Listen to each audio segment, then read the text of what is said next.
Hello प्यारे बच्चों, जैसा कि आप सब जानते हैं कि प्रिपरेशन साथी पर 11th और 12th का बैच स्टार्ट हो चुका है। यदि आप हमारे प्रिपरेशन साथी से जुड़ते हैं तो रिकॉर्डेड क्लास तथा लाइव क्लास मिलने वाली है और चैप्टर जब समाप्त होगा उसके अंत में एक मॉक प्राइस टेस्ट दिया जाए। टेस्ट होगा, वो टेस्ट में अव्वल आने वाले बच्चों को कुछ न कुछ प्राइज के रूप में दिया जाएगा। और विशेष जानकारी के लिए आप हमारे फोन नंबर पे संपर्क करें। चलिए बच्चों, बिना समय को गवाए हुए नया सेशन स्टार्ट करते हैं। हम लोग कल तत्व का प्रकार पढ़े थे, जिसमें एक धातु था, दूसरा अधातु था, तीसरा मेटलॉइड्स था, जिसको कहते हैं उपधातु। क्या कहते हैं? उपधातु। आज हम लोग पढ़ेंगे यौगिक पढ़ेंगे। क्या पढ़ेंगे हम लोग? यौगिक पढ़ेंगे। क्या हम लोग स्टडी करेंगे? यौगिक कंपाउंड पढ़ेंगे। तो सबसे पहले देखिए यौगिक होता क्या है। यौगिक जैसे एग्जांपल देते हैं H2O, यह एक यौगिक है। C12H22O11, यह एक यौगिक है। यह क्या है? यौगिक है। H2SO4, यह एक यौगिक है। तो सवाल है यौगिक कहते किसको है? देखिए इसमें क्या देख रहे हैं? दो तत्व देख रहे हैं, हाइड्रोजन और ऑक्सीजन। इसमें क्या देख रहे हैं? कार्बन देखते हैं, हाइड्रोजन है और ऑक्सीजन है। इसमें देखते हैं हाइड्रोजन, सल्फर और ऑक्सीजन है। तो प्यारे बच्चों, हम सब क्या देखें? यौगिक में दो तत्व है या दो से अधिक तत्व है?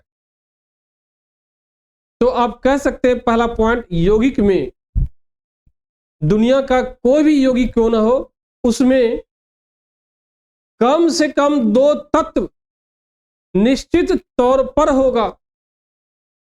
क्या होगा? दो तत्व होगा या दो से अधिक तत्व होगा। तो वही देखिए, दो तत्व दिया हुआ देख लीजिए, हर किसी में। इसमें दो तत्व है, इसमें तीन तत्व है। कौन कौन है? Carbon, hydrogen, oxygen, sulphur, hydrogen, sulphur, oxygen. अब दूसरा देखिए पॉइंट क्या पढ़ेंगे।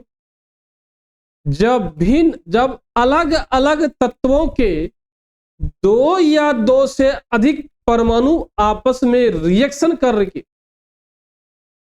एक नया पदार्थ का निर्माण होता है, तो उस पदार्थ को हम यौगिक कहते हैं। जैसे एग्जांपल देखिए, हाइड्रोजन का देखिए दो परमाणु है, दो परमाणु है। ऑक्सीजन का एक परमाणु है। यहां देखिए कार्बन का 12 परमाणु है, हाइड्रोजन का 22 परमाणु है, ऑक्सीजन का 11 परमाणु है। यहां देखिए हाइड्रोजन का 2 परमाणु है, सल्फर का 1 परमाणु है, ऑक्सीजन का 4 परमाणु है। तो यौगिक किसको कहेंगे? जब दो या दो से अधिक तत्वों का एक परमाणु या एक से अधिक परमाणु आपस में संयोजित होता है, आपस में रिएक्शन करता है, तो एक नया पदार्थ का निर्माण होता है। वही पदार्थ यौगिक कहलाता है। यौगिक किसे कहते हैं आप समझ गए होंगे दोस्तों। तो यौगिक का यदि एग्जाम्पल पूछा जाए तो एग्जाम्पल क्या है, H2O। एग्जाम्पल क्या है, चीनी जिसको बोलते हैं हम लोग ग्लूको क्या बोलते हैं, शुगर बोलते हैं। एग्जाम्पल क्या है, सल्फ्यूरिक एसिड। ये सारा यौगिक का क्या है, तो एग्जाम्पल है। आइए देखिए क्या दिया हुआ है। देखिए ऐसा ही कुछ दिया हुआ, देखिए देखिए क्या दिया है, जब भिन्न तत्वों के दो या दो से अधिक परमाणु संयोजित होती है तब यौगिक का अणु प्राप्त होता है। आइए एग्जाम्पल देखते हैं। देखिए जल का फॉर्मूला क्या होता है, H2O जो कि एक यौगिक है। कार्बन डाइऑक्साइड इसका फॉर्मूला होता है CO2 जो कि एक यौगिक है। चीनी जिसका फॉर्मूला लिखा है C12H22O11 जो एक यौगिक है। ये सब एक प्रकार का यौगिक है। एग्जाम्पल देख लिए। आइए नया पॉइंट देखिए, नया पॉइंट दिया देखिए, इनके गुण इनके अवयवी कणों के गुणों से बिल्कुल भिन्न होती है। तो सबसे पहले हम देखेंगे कि यौगिक का प्रॉपर्टी, क्या देखेंगे, यौगिक का प्रॉपर्टी। जैसे एग्जांपल देखिए, जैसे एग्जांपल लीजिए हम लोग क्या H2 लेते हैं, हाइड्रोजन गैस, और क्या लेते हैं, ऑक्सीजन गैस। ये दोनों रिएक्शन करने के बाद बनता है H2O। यह एक यौगिक का अणु है, यौगिक का अणु है।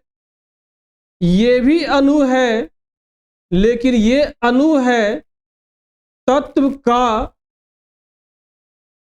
अणु है। ये भी एक अणु है, लेकिन ये भी क्या है, तत्व का अणु है। तो हम समझ गए अणु, ये दोनों तत्व का अणु है, ये क्या है, यौगिक का अणु है। तो देखिए हमको गुण देखना है ना, हमको गुण देखना है। हाइड्रोजन का क्या प्रॉपर्टी है, ये अपने आप को जलाता है, अपने आप को जलाता है। ये क्या करता है, अपने आप को जलाता है।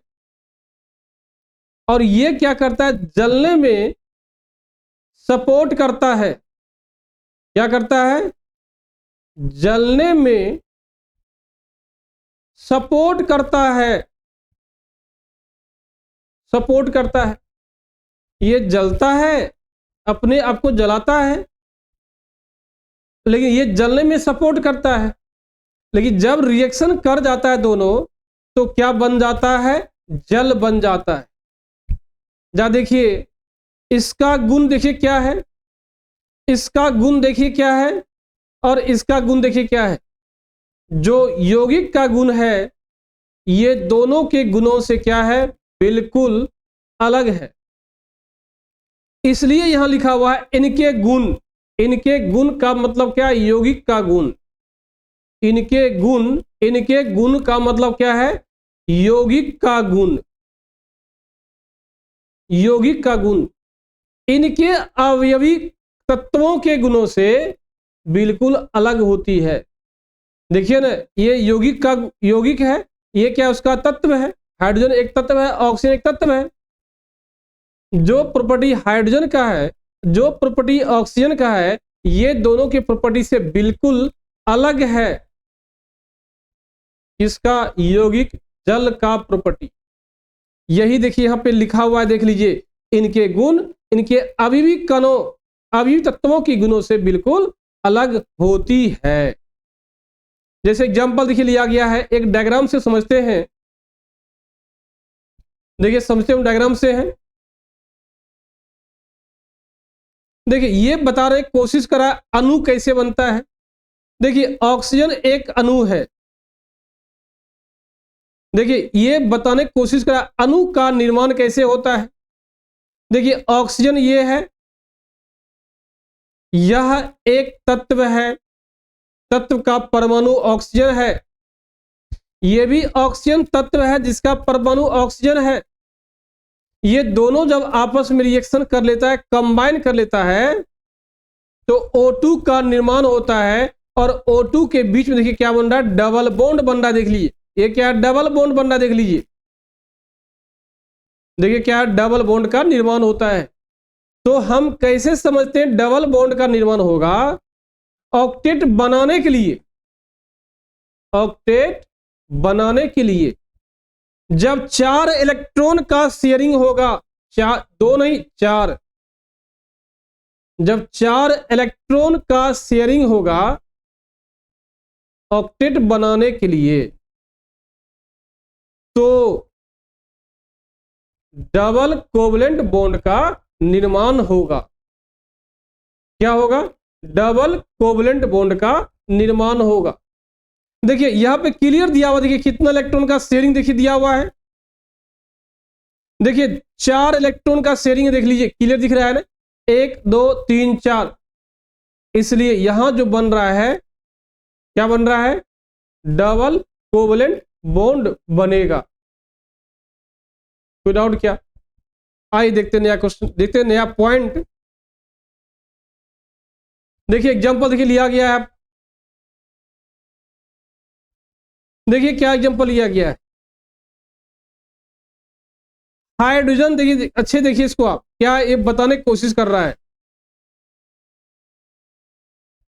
हाइड्रोजन एक तत्व है जिसके पास एक इलेक्ट्रॉन है, ठीक उसी प्रकार हाइड्रोजन, दूसरा हाइड्रोजन है, एक इलेक्ट्रॉन है। जब ये तत्व आपस में रिएक्शन कर लेता है, कंबाइन करता है, आपस में रासायनिक अभिक्रिया के द्वारा जुड़ जाता है, तो ये बन जाता है H और H। ये दोनों अपने इलेक्ट्रॉन का क्या करता है? शेयरिंग कर लेता है। शेयरिंग, इसको आप ऐसे भी लिख सकते हैं, देखिए क्या करता है? शेयरिंग कर लेता है। तो हम कहते हैं अणु का निर्माण हो गया, हम ऐसा करते हैं। आइए नेक्स्ट पॉइंट है, देखिए क्या है, यौगिकों के प्रकार। तो यौगिक को हम लोग दो प्रकार से डिवाइड किया गया है। यौगिक को 2 प्रकार के रूप में डिवाइड किया गया है। सबसे पहला है इनऑर्गेनिक कंपाउंड। क्या है? Inorganic compound. दूसरा है ऑर्गेनिक कंपाउंड। दूसरा क्या है? Organic compound. सवाल मेरा यह है, ऑर्गेनिक कंपाउंड किसको कहेंगे और इनऑर्गेनिक कंपाउंड किसको कहेंगे? देखिए बहुत आसान इसका आंसर है, समझिए इसको आप। देखिए हम लोग सबसे पहले देखते हैं अकार्बनिक यौगिक। अकार्बनिक यौगिक का मतलब है इनऑर्गेनिक कंपाउंड। तो इनऑर्गेनिक कंपाउंड क्या होगा, समझिए इसको। जब कोई कंपाउंड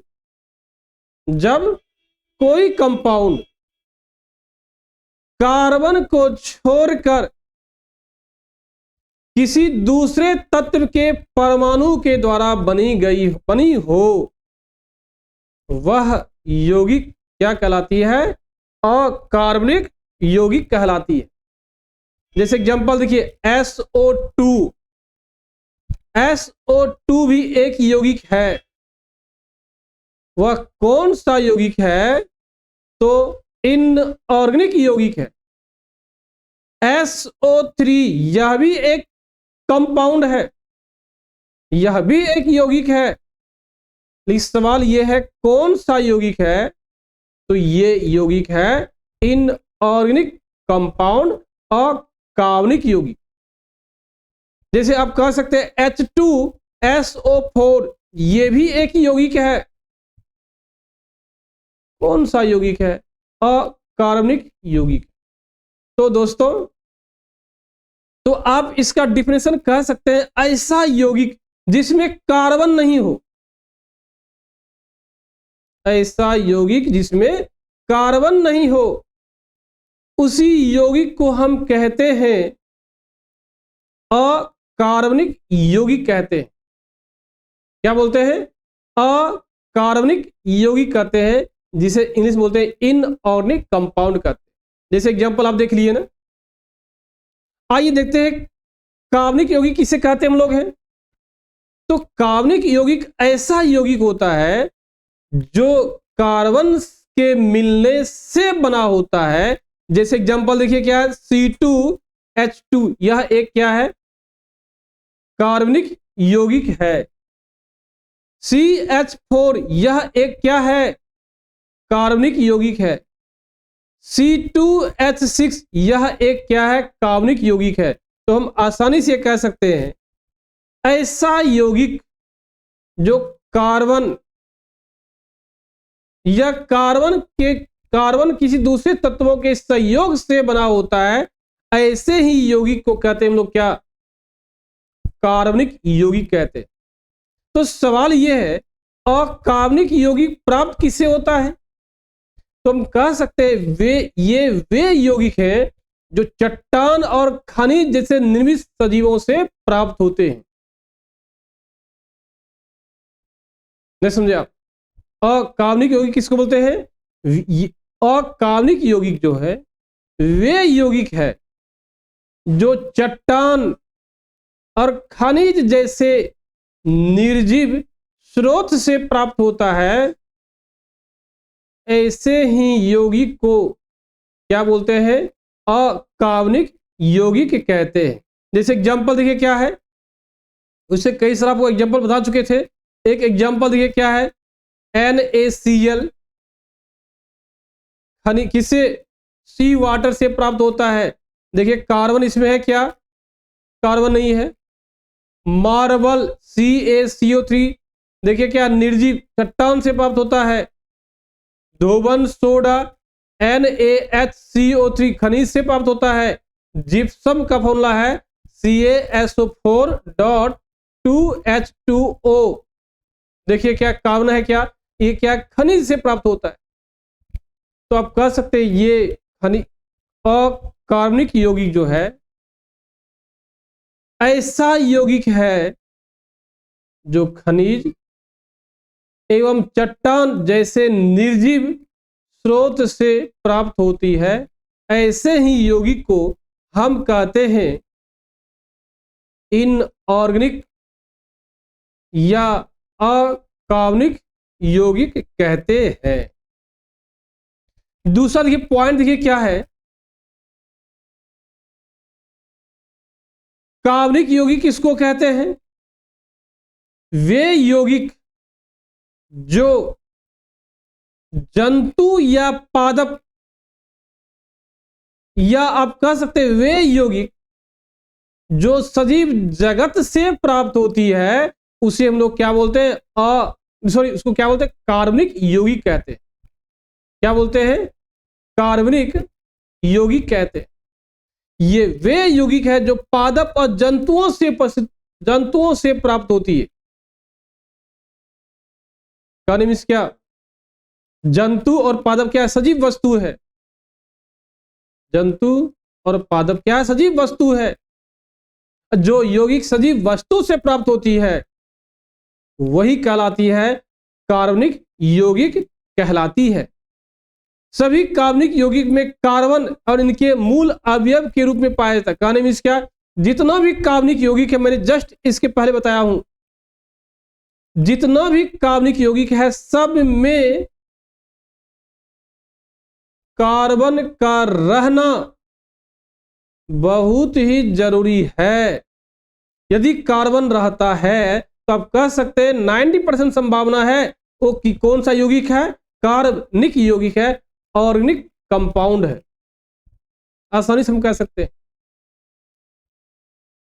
नेक्स्ट देखिए उदाहरण, देखिए कार्बोहाइड्रेट नाम सुने होंगे, C12H22O11, इसको क्या बोलते हैं? कार्बोहाइड्रेट बोलते हैं। या आप बोलते थे C6H12O6, जो कार्बोहाइड्रेट बोलते हैं। प्रोटीन, तेल, वसा, ये सब सजीव जब वस्तु से प्राप्त होती है, इसीलिए ये सब क्या है? कार्बनिक कंपाउंड है। ये सब कार्बनिक कंपाउंड है ऑर्गेनिक कंपाउंड है।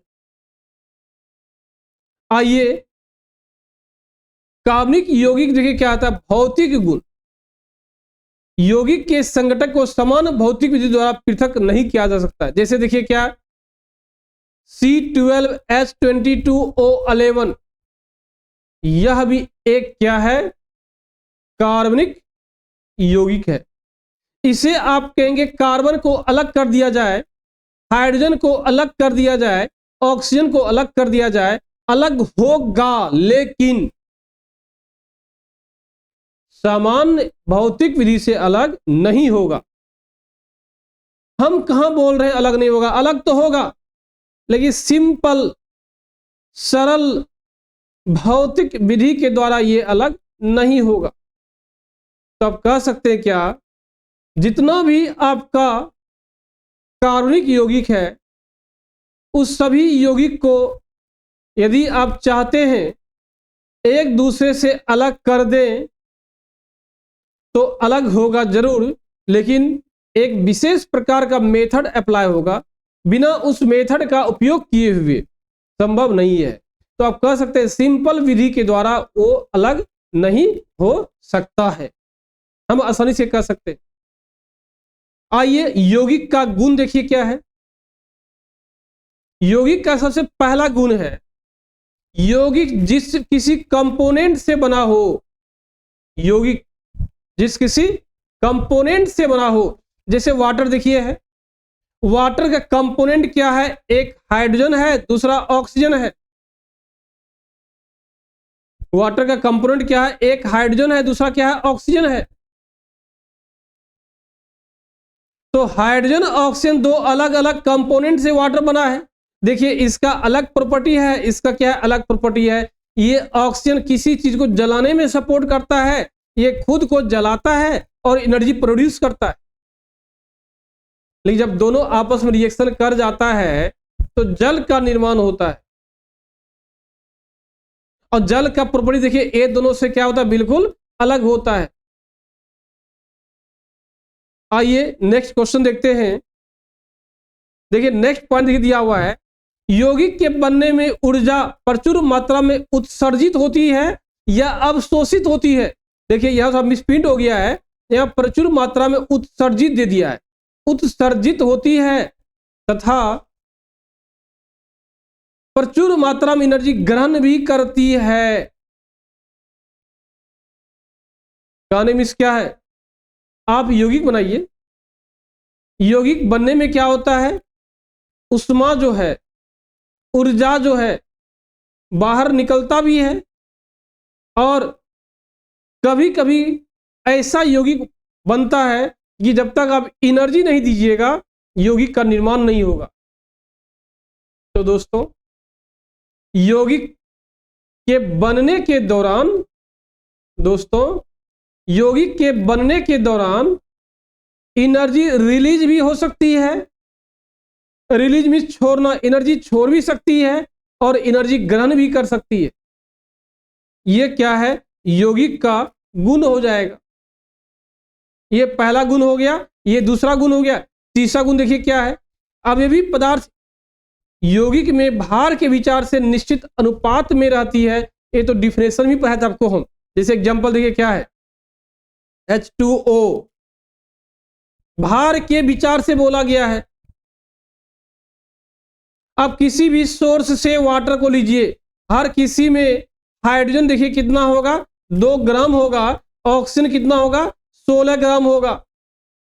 तो मास ऑफ ऑक्सीजन बटा मास ऑफ हाइड्रोजन लीजिएगा, 16/2 मीन्स 8:1 होगा। एक दूसरा एग्जांपल लेके समझते हैं दोस्तों। देखिए कार्बन डाइऑक्साइड नाम सुने होंगे आप, जिसमें कार्बन का एक परमाणु होता है, ऑक्सीजन का 2 परमाणु होता है। कार्बन के एक परमाणु में 12 ग्राम होता है, ऑक्सीजन के 2 परमाणु में कितना होता है, 32 ग्राम होता है। मास ऑफ ऑक्सीजन बटा मास ऑफ H हाइड्रोजन लेंगे तो हो जाएगा 32/12, 4 × 12, 8 × 32। 4 8 32, 8:3 होता है। तो वही बोला गया है अवयवी पदार्थ यौगिक में भार के विचार से निश्चित अनुपात में रहती है। जैसे देखिए एग्जांपल लिया गया सोडियम क्लोराइड का। देखिए आपकी जगह हम लिए थे वाटर एग्जांपल, कार्बन डाइऑक्साइड का, यहां एग्जांपल लिया गया किसका? NaCl का, सोडियम क्लोराइड का NaCl है। देखिए यह सोडियम का मास होता है 23 ग्राम, क्लोरीन का मास होता है 35.5 ग्राम। मास ऑफ क्लोरीन बटे मास ऑफ सोडियम हो जाएगा 35.5, रेशियो 23 हो जाएगा। देख लीजिए, जस्ट रिवर्स भी कर सकते हैं आप, सोडियम मास ऑफ सोडियम बटे मास ऑफ क्लोरीन ले सकते हैं, कोई दिक्कत इसमें प्रभाव नहीं पड़ेगा। रेशियो भार के विचार से हमेशा क्या होता है? एक निश्चित होता है। अब आते देखिए मिश्रण। तो हमारे प्यारे बच्चों, आज हम लोग यौगिक के बारे में बहुत विस्तार से देखे, according to class 12th level देखे। तो इस हमारे वीडियो के शुरू से अंत तक देखने का प्रयास करें, जिससे कि आपको केमिस्ट्री का बहुत सारा कंसेप्ट यहां से क्लियर होने वाली है। चलिए आज हम लोग अपने सेशन को यहीं पे समाप्त करते हैं। तब तक के लिए जय हिंद।